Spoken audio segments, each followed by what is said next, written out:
கொண்ட மலர்கள் மலர்ந்தது எனக்கு மதுரசம் அருந்தட்டுமா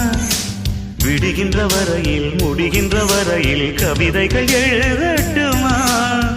முத்தம் என்ற கடலில் முத்து குளி